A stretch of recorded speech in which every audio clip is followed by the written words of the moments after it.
makanya itu digunakan oleh warga banyak, Mbak. Depinya dulu udah kecil banget, tapi sekarang alhamdulillah peluang gede ya, kan banyak pohon. Halo, bincang sekedar bareng aku Sabu ya. Kali ini saya bareng Mas Eka, itu salah satu penggiat wisata, penggiat alam, terus aktivis remaja juga di Kabupaten Pemalang, tepatnya di Belik ya. Mas Eka ada juga owner luar biasa perjalanan hidup, dimana semua orang pasti ingin ke sana. Semua orang Islam ya, ada ibunya, ada bapaknya. Terus kita waktu kecil juga sama.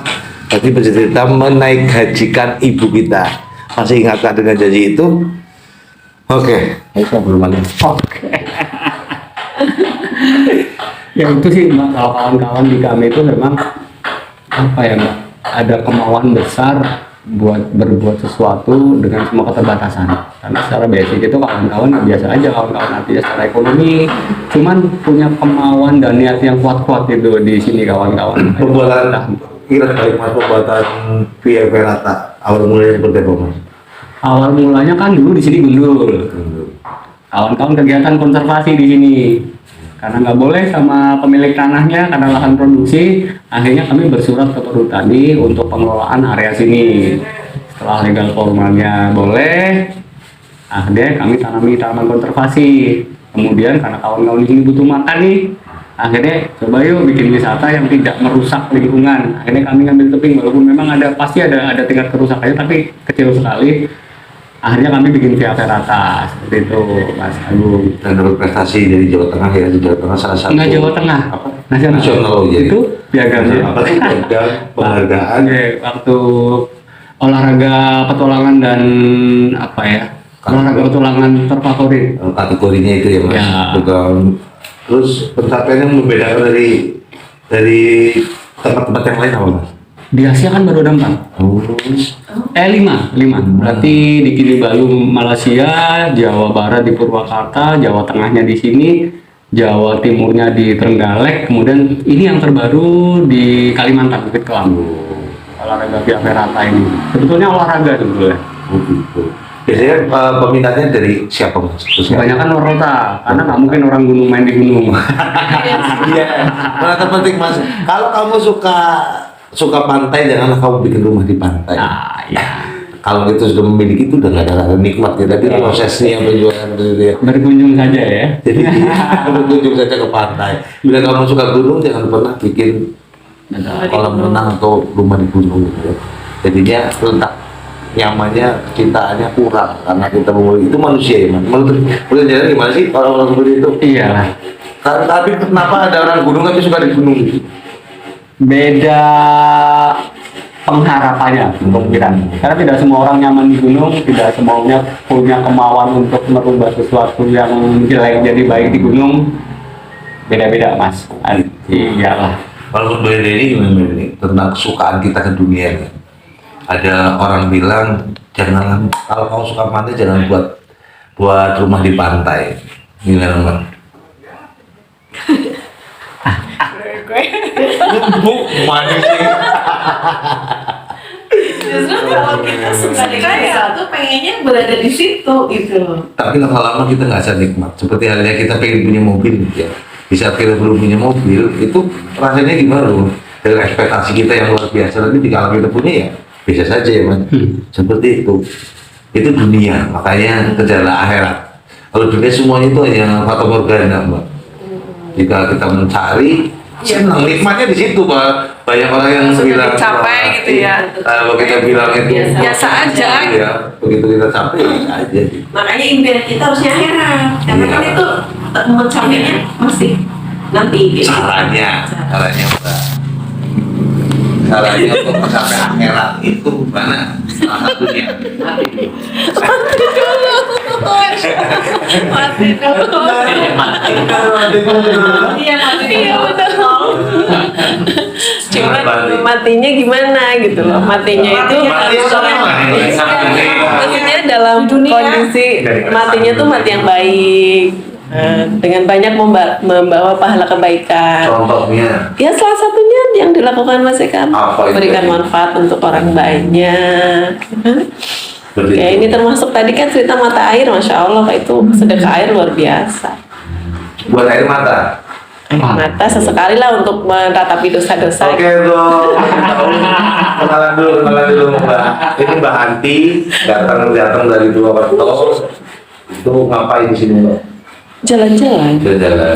Menikmati Katanya supaya menjalin silaturahmi, berbahagia, menikmati hidup. Insya Allah nanti rezeki mengikuti. Insya Allah. Barang siapa menanam padi rumput akan tumbuh. Kalau rumputnya tumbuh, siram malah itu. Rondak. Oke, seru banget. Tadi kayaknya seru banget kok. Biasanya sih Mas, kita lagi tentang apa? Tanya apa? Ada pertanyaan-pertanyaan. Tadi lagi ngomongin haji. udah beliau itu udah rasanya udah di sana, udah benar-benar dikasih gembir, dikasih Kenapa kita bicara terus sumur ini zam-zam. wanita berdua adalah salah satu aktivis. Ini mempunyai biro umroh yaitu Adalah pensiar itu loh. PT Amanah sukses Mubarak. Sukses Mubarak, yaitu berjumpa di umroh. Dari teman-teman kalau mau umroh ditanya lebih lanjut, pokoknya silahkan aja, alamatnya ada di Jalan Raden Patah, Ruko Puri Nirwana S. Aduh mulu. Ini ada pertanyaan tentang umroh. Kita kan mau ke tempat, kita kan mau pergi ke tempat sesuatu, pasti kan harus tanya dulu. Saya tuh kalau cerita sana tuh nggak bisa tuh. Ini salah satu untuk nih. Iya, sepertinya sudah dekat. Enggak, berarti gini, maksudnya kita kan biasanya pengen, misalnya ke Purwokerto lalu lah. Tapi kan kita belum pernah ke sana. Nah, kita kan pengen tanya-tanya tuh bagaimana sih arah ke sana yang baik gitu kan. Caranya gimana? Caranya Naik apa? gimana ya. Ini salah satu orang berdua ini yang pernah ke sana. Terus itu di dalam dunianya. Jadi mumpung ketemu kita tanya-tanya dulu biar nggak tersesat gitu loh Mas. Karena beliau ini Bu Hajak loh. Tersesat di jalan yang mana? Hajak Dewi Sumargo. Ada Mbak Ati. Tapi saya sekarang masih kayak yang kecil Mbak. Bahkan saya sempat mau ketawa di istri saya dan istri saya mau marah. Saya tuh kalau ngeliat Baitullah, walaupun dia itu saya cium Mbak. Yang sekarang tuh saya cium. Istri saya pas lihat ngapain ya? Ngapain ya? Kirain kan. Kalau cewek Iya. cium Saya tuh kalau ngeliat Baitullah itu mesti tak cium gitu. Sampai sekarang nggak ada kecium. Aku yang takutin kenapa aku belum pengen ke sana Mas. Orteng dungannya kok Mas hari ini. Apa? Orteng dungan. Kalau sudah dipilih pasti dimudahkan itu. Yang sepuh itu kan, megang buku segala macam. emang mau doa. Itu kan turunan kan banyak Doa banget. atau waktu itu cuma 2. Aku doa yang paling langsung terkabul satu doa mau makan kalau baik nanti Langsung dikasih makan. Umroh kan ibadah fisik. Jadi yang penting fisik kita di sana melakukan semua rangkaian ya selesai umrohnya sah. Masalah doa kan bisa pakai bahasa kita Ada sendiri. cerita unik nggak Mbak tentang yang jangan diceritakan oleh orang-orang lain tentang ibadah umroh. Jangan udah mengurusi ratusan orang untuk berangkat ke sana. Ada nggak cerita unik yang menurut Mbak tuh ini semua orang harus tahu loh. Walaupun kalian masih miskin gitu, walaupun kalian kayaknya nggak mungkin kamu ke Baitullah. Banyak sekali sih kajian-kajian. Salah satunya, maksudnya banyak. Aku minta salah satu bukan banyak. Saya sendiri juga mengalami beliau masya Allah hampir semua yang bersiar, terutama yang bersiar ya. Bukan cuma bersiar, yang jamaah pun ada tapi lebih banyak yang bersiar. Kan jelas kan ketika kita menolong agama Allah, pasti Allah menolong kita. Nah dengan kita syiar Baitullah itu kita nggak punya uang, tapi dimudahkan dengan keajaiban-keajaiban. Nah itu tuh hampir semua pensiar tuh mengalami. Uang datang sendiri. Betul. Jadi kita itu pokoknya gimana ngajak orang gitu kan, sambil minta terus sama Allah. Nanti ketika pada saatnya Allah udah ridho dengan kita, ada aja jalannya. Contohnya sendiri. Sebelum dan sesudah. Nah, Sebelum sudah gini. Berarti kan ada perbedaan nih Mbak. Sebelum jenengan pergi ke sana sampai sesudah ada pulang sini. Apa perbedaan yang signifikan dalam hidup Anda? dulu itu aku Masih juga sama berpikir seperti orang-orang ya. kesana Umroh harus punya haji uang itu gitu ya. nunggu tua. Kalau saya mikirnya nunggu Iya, tua, karena waktu itu sama saya sih. punya uang, saya Kamu punya uang. sekarang masih muda? Ya masih lah. Oh. Saya dulu punya uang, Uang punya, tapi keinginan ke sana belum. Makanya bersyukurlah orang yang sudah punya keinginan ke sana walaupun belum punya uang, itu sebuah anugerah. Karena saya pernah di posisi saya punya uang, tapi saya nggak ke sana. Sampai uang saya habisnya pun karena gabut. Buat apa ya? Udahlah habisin gitu kan. Nah setelah habis itu baru kok pengen ya, ada temen yang maksa saya datang ke seminar waktu itu. Saat seminar itu lihat Ka'bah, nangis sampai gemeter berinya. Terus leader saya tuh bilang, ini tandanya kamu udah deket, udah mau sampai sana. Waktu itu udah uang dari mana, mau punya uang sudah gitu kan. Ya udah siar aja, ikut siar, ngajakin temen yuk, umroh yuk. Walaupun belum pernah umroh, tapi ngajakin aja.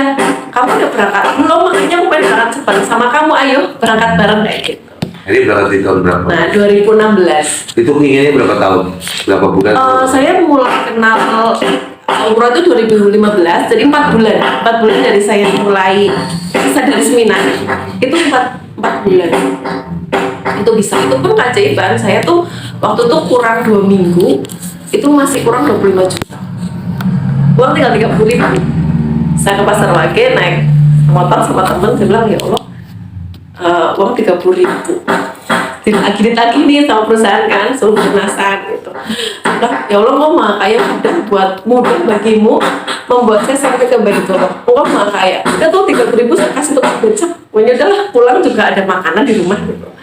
Nah terus begitu sampai ke rumah teman saya, tahu ada M-Banking dong di handphone saya. Ya Allah. 25 juta sesuai dengan yang saya butuhkan, nggak kurang nggak lebih. Kenapa nggak minta lebih? Saya nggak nganyut. Kan bisa ngajak umroh aku kalau lebih. Doa apa kamu lebih? Benar. Masih ingat nggak doanya itu? Berarti 30.000 kasih tukang becak gitu ya? Iya, waktu itu sambil bilang, ya Allah, mama kaya mudah bagimu, cuma 25 juta, mudah kecil banget buatmu ya Allah. Iya. Cuman ngomong begitu doang. Makanya. Cuman berapa menit itu dapet. Allah Maha Pengasih, tapi dikasih Allah. Aku juga pengen juga.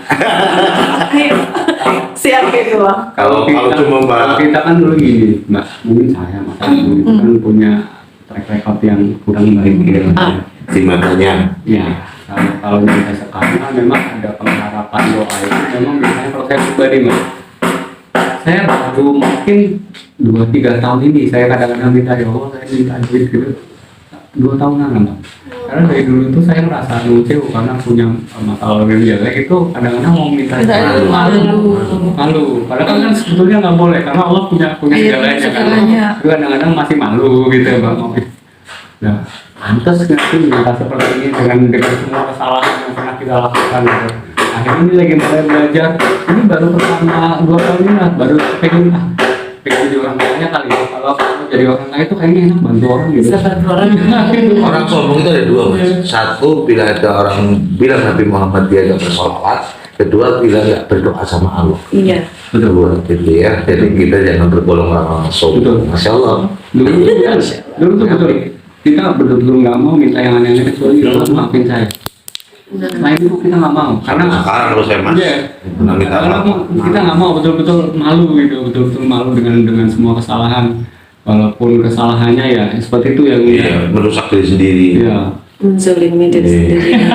Terus kalaupun berbenturan ya karena membela teman bang itu cara kalau seperti kami itu cara punya masalah sebenarnya. Tapi karena kita satu tubuh, kalau kita satu tim ini satu tubuh. Iya. Jadi aku lebih sakit kalau bila mana teman tersakiti. Jadi aku berani satu batang rokok aja bisa membunuh orang baru. Kita rokok bareng. Aku tidak. Oh dia orang ini. Kita nggak memiliki hukum negara agama. Yang penting kita sebagai equality kebersamaan teman itu lebih utama. Kebersamaan. Jadi kita satu batang rokok bisa membunuh orang ibaratnya itu solidaritas kita di dunia seperti kami. Hanya kalau ada orang pintar yang tidak peduli sama orang, ya ini saya kalau kenal Mbak Anti, Mbak Denny, mereka itu pada sakit tubuh gitu. Kalau sakit, kok yang pakai aku gitu. Jadi jangan ngomong apa kita walaupun dia berjuang gitu. Bagaimana saya contohnya Mbak Denny ya. Walaupun saya nggak ngomong apa-apa, aku berjuang bagaimana mempertemukan teman-teman yang kiranya bisa simbiosis mutualisme gitu. Jadi nggak harus rebien. Malah aku sih suka sedikit teman-teman ya. Contohnya ini jadian jam 7 kita datangnya jam 3. Kan aku sih panik mau ngepel, nyuci bingung ya. Kemarin sama Mas, yuk kemana? Oke. Kan di kantor udah kosong, nggak ada kerjaan. Oke Mbak, telepon orang ini segala macam nggak jadi. Tekan jam 5. Akhirnya aku pulang dari Purwokerto jam 12. Aku tuh dulu ketemu titik ini Bung. Bandel, terus pengen belajar jadi kayak orang gitu Mas. Itu bener-bener ya Mas. Iya. Prosesnya itu kan aku bener-bener riset Mbak. Bener-bener riset semuanya habis. Uang ratusan juta habis semua lah intinya habis dinolkan kembali. Setelah itu aku latihan jadi kayak orang pengen sholat ya. Aku belajar betul. Aku dulu masuk musola tuh masih bawa mention. Aku kaget. Masih bawa mention saya Mbak.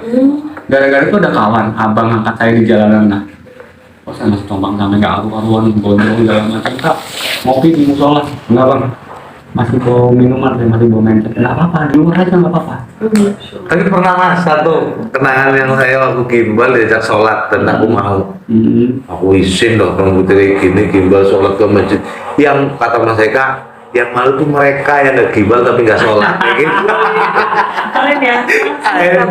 Aku pernah diajak di pengajian yang di situ ada apa ya orang-orang yang luar negeri ya Mas, Pakistan. Oh ya Pakistan, jamaah tabligh. Mau supaya kayak coba kena biar lalu gimana tapi gambar setelah sholat mereka tuh kasih permen. You Muslim, I Muslim, and family kita friend. Sebenarnya orang-orang India tapi kalau kita lihat kan menakutin ya. Yang India tuh kayak jamaah tabligh. Jamaah tabligh.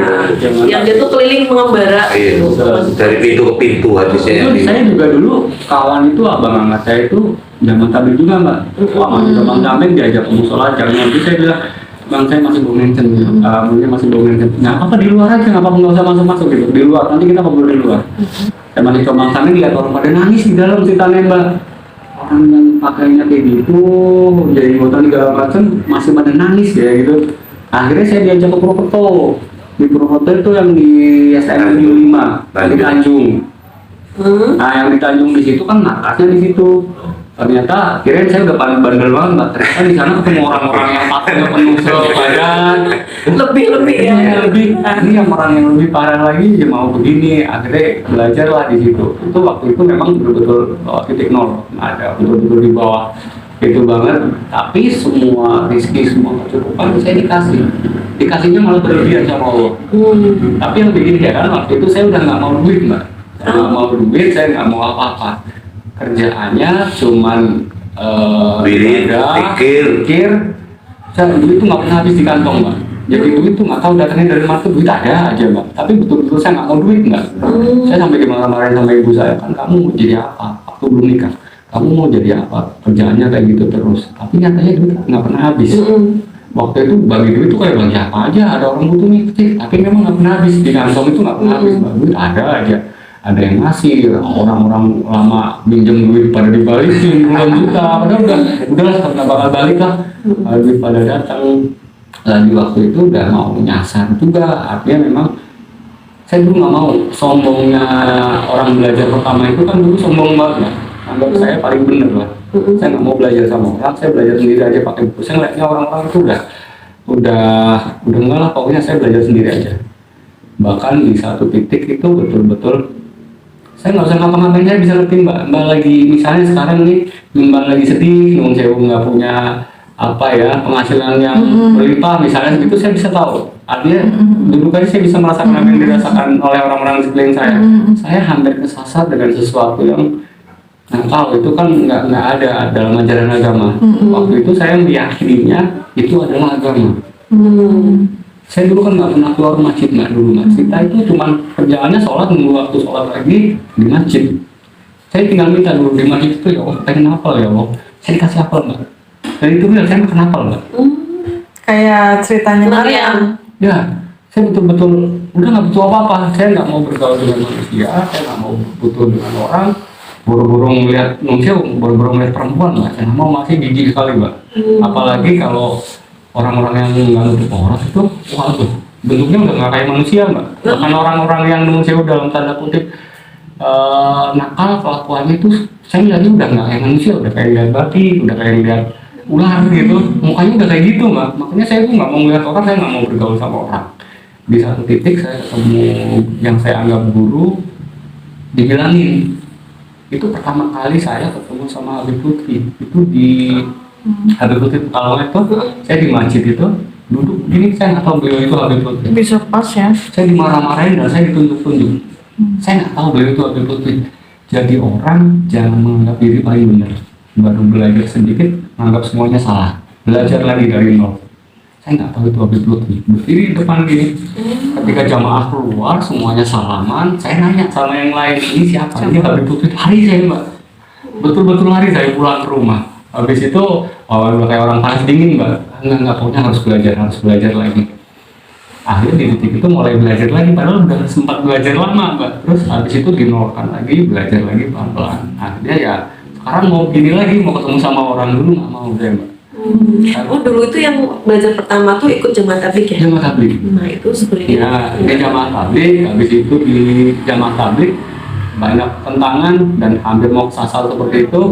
Masuk salafi, banyak pertentangan pula. Muhammadiyah, NU, sampai di titik saya nggak mau sholat lagi. Karena ini saya kemana sih sebenarnya? Di sana salah, di sana udah nggak usah sholat lagi aja lah, balik kayak dulu lagi. Sampai di titik itu saya, Mbak. Cuman alhamdulillah masih dikasih kuat sama Allah, akhirnya sampai sekarang masih mau sholat. Walaupun nggak tahu bener nggak tahu enggak, tapi alhamdulillah masih sholat. Tapi dulu sampai di titik itu. Artinya memang pembelajarannya hidayah memang harus dikejar, kalau menurut saya memang harus dikejar, nggak bisa ditunggu gitu. Hidayah memang harus dikejar. Salah nggak apa-apa, yang penting ada ikhtiar untuk berubah. Mau benerin nih, oh ternyata itu salah, benerin lagi. Perjalanannya seperti itu. Dulu itu udah ngawur dulu, betul Mbak. Waktu itu pertama itu udah ngawur, sombongnya gede banget. Terus ada intuisi yang salah gitu Mbak pada orang itu. Makanya saya nggak perlu ngobrol dengan orang itu, saya udah tahu ini yang bisa jadi salah, ini bahaya ini. Di satu titik alhamdulillah saya ketemu beliau itu sama Habib Lutfi itu dimaki-maki lah pokoknya. Tapi saya memang betul-betul nggak tahu itu yang namanya Habib Lutfi dimaki-maki habis-habisan. Setelah tahu intensitasnya, ketemunya diajarin, nggak tahu nggak ya Mbak, sekedar kita aja lewat mimpi. Ketemu Habib Lutfi dibilangin ini itu, terus ketemu tokoh-tokoh agama. Yang paling terakhir belum lama itu lagi kena masalah itu sama Mbak Hasyim Asy'ari. Itu diketawain saya ceritanya. Diketawain gara-gara ada masalah dunia, sebetulnya masalah dunia. Saya stresnya itu di mimpi semua ya? Ya, tapi di mimpi semua sama Mbak Hasyim Asy'ari itu diketawain ceritanya. Ya, kalau bahasa Padahal belum pernah ngelihat orang-orangnya ya? nggak tahu, saya nggak tahu itu Mbak Hasyim Asy'ari sampai lihat foto di itu. Ternyata yang semalam ketemu Hasyim Asy'ari itu lihat gambar, ada gambar di rumah orang itu. Luar biasa ya. Ternyata itu Hasyim Asy'ari, ada masalah dulu itu diketawain. Masalah kayak gitu aja kok sampai dibikin stres lah, itu diketawain, betul-betul diketawain sama Mbak Hasyim Asy'ari. Sampai di situ ya akhirnya belajar pelan-pelan sampai sekarang. Sekarang belajarnya udah nggak kayak dulu lagi lah, artinya tidak terlalu menggebu-gebu dengan egonya. Kalau dulu kan egonya luar biasa. Ternyata Kayak nafsu. kalau orang mungkin bilang kayak mabuk agama karena baru belajar, jadi sebenarnya itu menganggap orang lain yang nggak sama dengan kita itu salah gitu ya. Kayak tadi aku tawa-tawa itu sama Mas. Saya manggung di Pekalongan sama istri juga lagi yamin. Nah itu yang ada itu soal seputar orang waras tapi pakai kancane. Jadi pengajian bersama reggae gitu Mbak. Istriku kan naik nyanyi selagu sama gue suruh turun. Kamu turun. Gak usah suamimu aja yang manggung.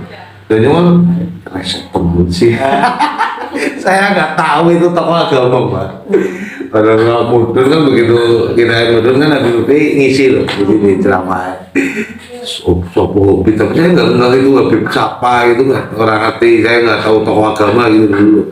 Begitu sampai rumah cerita, wah umur gue Habib karismatik. Hah? Oh iya. Entah tahunya udah lama ngerti sih dia foto itu.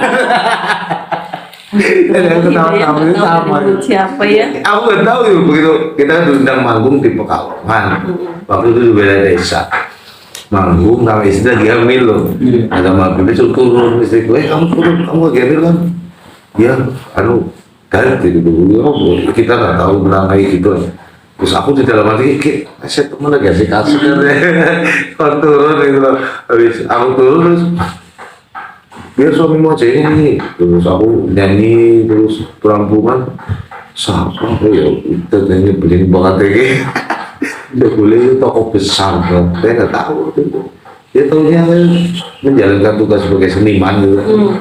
Kalau sekarang sih yang paling penting Aku kalau ingin- memang mau dakwah agama itu betul-betul dimurnikan dakwah agama. Jangan dicampur dengan sesuatu. Pokoknya agama saja. Kan ini sistem kerjanya udah secara otomatis, Mbak. Tapi dunia jangan dibawa-bawa. Iya. Apalagi sampai dijejerin gitu ya, Mbak. Jangan. Agama saja. Nanti dunia itu pasti ngikut gitu. Sekarang lagi belajarnya seperti itu, kayak Mbak. Misalnya mau ngelakuin sesuatu, ya ini kan baik buat agama dan ada keuntungan finansial juga. Jangan sampai seperti itu. Agama saja. Nanti finansial udah pasti ngikut kok. Kenapa harus dipikirin lagi gitu? Iya. Itu udah otomatis. Jadi agama dulu pasti finansialnya ikut. Ini lagi belajar seperti itu sekarang. Ya walaupun berat kadang-kadang soalnya kan hati sama otak kadang-kadang masih pukul-pukulan. Iya. Mbak. Iya. Logikanya masih main, padahal kan kita urusan agama kan jangan Masih. 100% pakai logika gitu mau agama gitu. Ya, kayak kita kan kayak kita karena kerjaannya adalah pensiar Baitullah ya, jadi kita ngajak orang untuk umroh dan haji. Sebenarnya kalau untuk ibadahnya sendiri kan memang nggak bayar ya, gratis ya. Jadi kita kan kayak yang kita jual itu kan perjalanannya, biaya perjalanannya, bayar pesawatnya, hotelnya, makannya, bisnya gitu kan. Tapi kadang masih ada orang yang umroh haji pun dibisniskan, bukan umroh haji yang dibisniskan, Ya. tapi perjalanan kita ke sananya gitu kan. Mas kan butuh pesawat. Kalau aku jawabannya enak, nanti udah besok yang jual narkoba. Masa kita kalah sama pembisnis narkoba? Maksudnya kita imannya kayak gini di sosmed sama mbak. Banyak orang yang mencaci maki, ih konten kok saru-saru ya. Tapi orang itu nggak peduli dengan konten itu. Bokia bikin untuk nyaingi yang Iya. konten yang biar buruk dia gitu terkenal gitu. nah gitu nggak cuma kamu kok menjadi Narkoba. sisi gitu kan Iya. ya harusnya bilang kayak gitu daripada narkoba daripada apa kan kalau kita pikir simpel loh maksudnya loh kita nggak pikir jauh gitu kan Iya, mau ibarat perjalanan jalan-jalan ke Korea, jalan-jalan ke Eropa, jalan-jalan juga di Ya. ada agentnya. Kenapa ke Tanah Suci ke Baitullah kita tidak ada agent kayak gitu? Nah, makanya kan itu harus ada penyimbang pak kalau orang-orang seperti itu ya aku yakin dicek dalam berpikir Kadang-kadang mungkin dia juga karena dia nggak bisa jadi iri, Nah. dia lagi gitu kan akhirnya nyinyir. Dan lebih baik lagi jangan diurusin ya. iya Ada untungnya enggak, Mbak. Ya, Umroh haji pun untungnya enggak. dibisniskan, makanya tapi itu sebuah sistem sih sebenarnya Mbak. Sebuah sistem di mana tubuh kayak kita berteman maupun bersosialisasi pasti ada struktur tubuh lah. Ada tangan, ada kaki, ada mata yang bertugas masing-masing. Belum nggak ada orang yang ngomong kayak gitu namanya bukan sistem, bukan tubuh. Iya. Itu salah satu untuk introspeksi kita sendiri itu juga ada baiknya yang ngomong. Jadi kita bisa evaluasi, bisa segala macam ada yang kurang dalam apa dan segala macam bisa juga itu tamparan dari Tuhan itu kita kurang ikhlas dalam siar gitu atau gimana jadi serendakan baik daun jatuh dari pohon pun Tuhan berendah.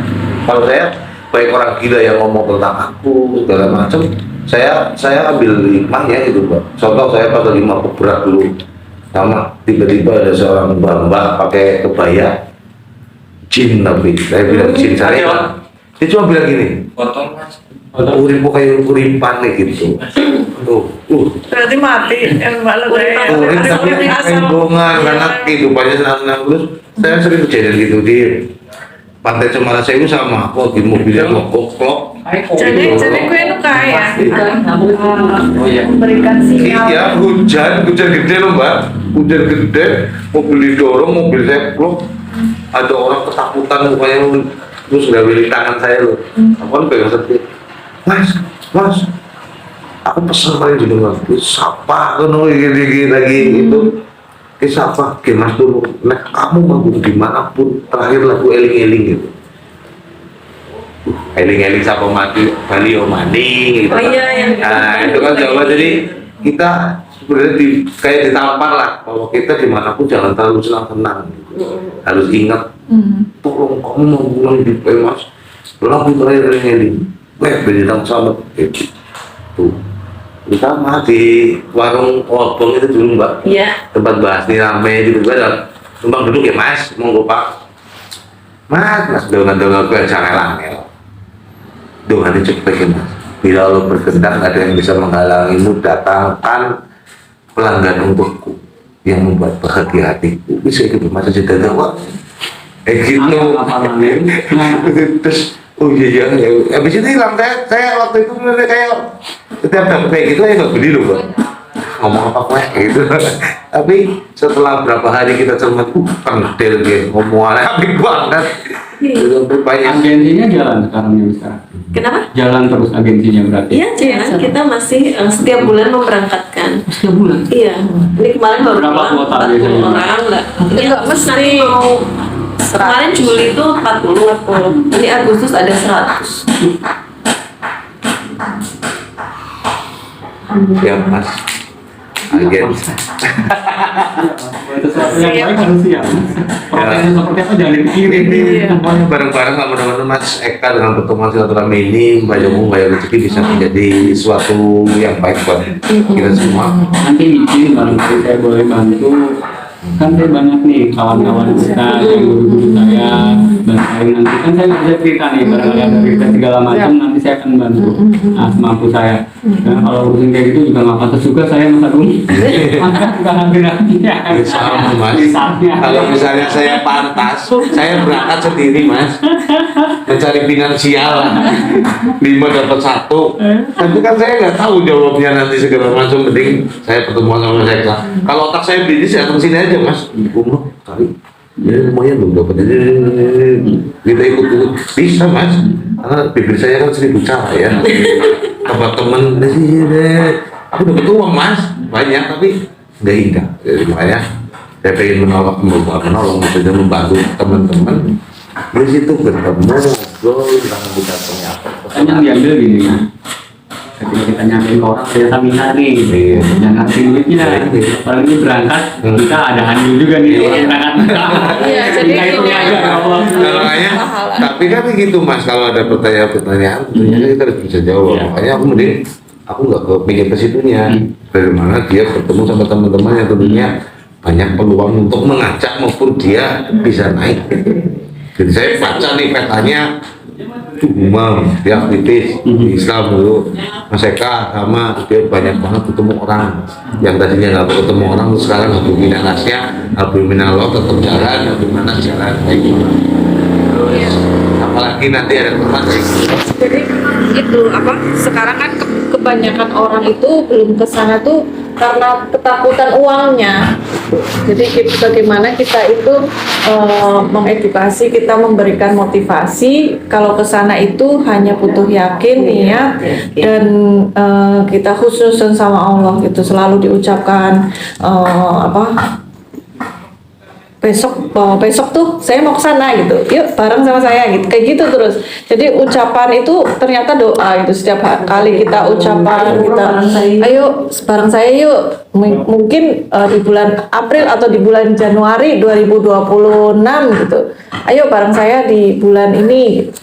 Atau apalah gitu, karena ternyata doa itu memang harus spesifik ya sama Allah. Benar-benar ngomong kamu butuhnya apa sih, kamu mau apa, insya Allah aku akan kasih.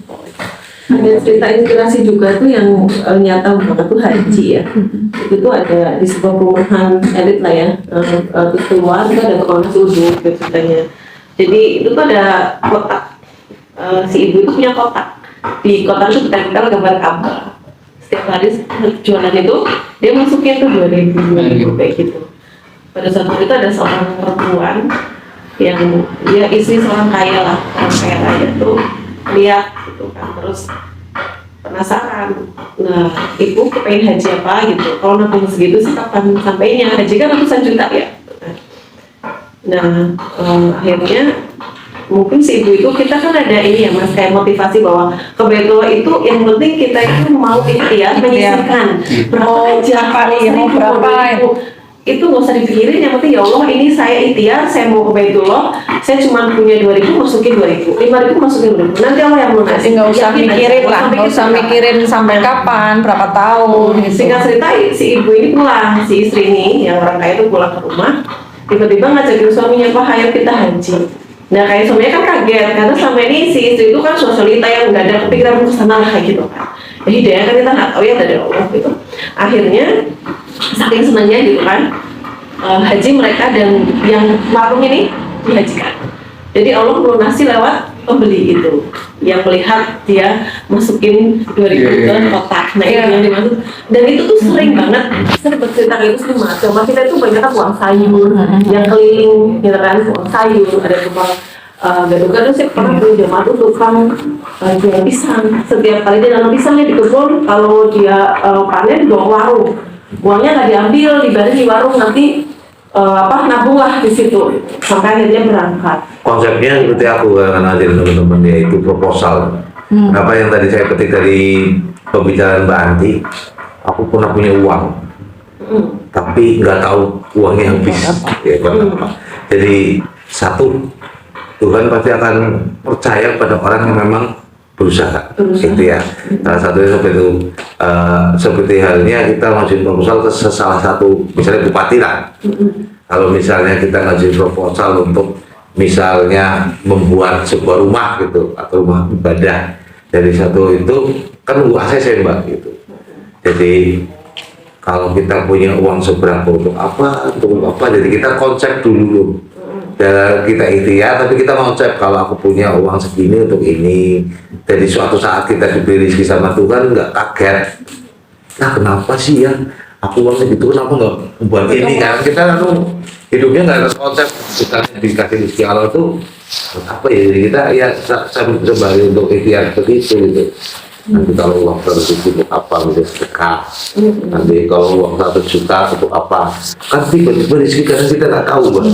Jadi kalau kita konsep punya nih, aku mau umroh, berarti itu sama aja ngajuin proposal ke Tuhan. Umroh suatu saat begitu kita dapat, kita langsung sikat gitu. Kalau enggak, ini buat apa ya? Akhirnya buat beli apa-apa habis, nah nggak umroh baik, kena di semana, malah kentong orang lihat apa kayak gitu. Terus ternyata temennya gitu sama Mbak ya. Salah satu.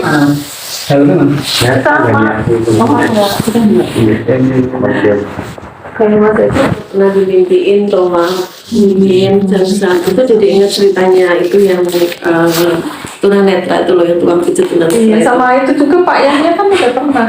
Pak Yahya kan belum berangkat, terus tapi udah di sana aja gitu. Banyak orang melihat dia di sana. Kalau kemarin kan umroh ya gitu, padahal belum. Sekali belum. Kalau yang kisah tunanetra itu ya Mas, secara logika dia itu buta dari lahir. Berarti kan tidak tahu bentuknya Ka'bah seperti apa kan. Tapi beliau tuh bisa dimimpiin, dikasih bayangan tuh beliau tuh wah gitu. Sampai suatu hari dia kan mijet tuh, setiap kali mijet misihin. Nah terus ketemu sama orang, kebetulan dia punya travel umroh gitu, dipijet lah. Terus cerita Bapak dalam hidup apa yang paling ingin Bapak lihat wujudkan, mimpi apa yang paling Bapak ingin wujudkan, ingin capai katanya. Saya pengen ke Mekah gitu loh, saya pengen lihat Ka'bah, saya pengen gitu, saya pengen ke Baitul Loh emang pernah lihat Ka'bah kan Bapak buta dari kecil gitu. Terus dia bilang saya dimimpiin Ka'bah gitu. Jadi dia itu setiap mijet bisikin. Akhirnya diumrohin sama yang dipijat itu, diberangkat.